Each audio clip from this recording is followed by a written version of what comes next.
Digital nomad. The digital nomad is a fascinating concept that has only become possible in the last several years. This is a vision of a lifestyle filled with adventure and travel, but funded by a stable income with no risk of going bankrupt. How does it work? Simple. By using computers and other technology, you create a situation where you can work remotely from anywhere, as long as you have an internet connection. Then you pack your bags and travel the world, using your online work to fund your traveling. But at the same time, living cheaply in hostels and other places so that you don't need that much cash to begin with. You can see the world and have countless adventures, and all you need is a laptop. To many, this is the ultimate lifestyle designed for the digital marketer, so it seems only fitting that we touch on it here. But is it the right type of lifestyle for you? It's certainly not for everyone. And it's not the only option for true lifestyle design, as some people seem to think it is. Consider the following points before making up your mind. Attachments. The first thing you need to consider if you're thinking of becoming a digital nomad is how many attachments, commitments, and responsibilities you have back home.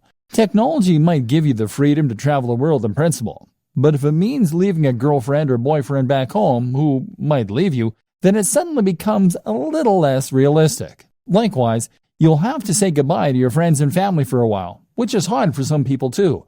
You can travel with a buddy, of course, but it will be hard to find someone who is willing to drop everything, and even this companion won't stop you from missing the people most important to you. Creature comforts. Another thing to ask is whether you are the sort of person who likes your creature comforts, or whether you think you could live without them. You are going to be staying in some pretty cheap places, and carrying as little as possible on your back.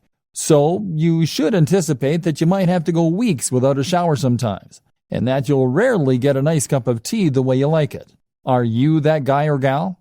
Tech savvy and entrepreneurial spirit. Remember, in space, no one can hear you scream. And in the Sahara Desert, there is no IT support. Are you going to be capable of getting your computer up and running again if it goes downhill? Will you be able to buy something that will get the job done in the flea market? And likewise, are you the sort of person who is capable of turning a profit without a boss? Are you disciplined to make yourself work when you could be out exploring a new city? And do you have the creativity to come up with the ways you can make money while you're on the road? Remember, being a digital nomad is just one form of lifestyle design. You may decide that you want to change your life by working online, but that doesn't necessarily mean you'll have to go traveling. Think about what works for you, and remember that sometimes fantasies aren't what they're cracked up to be.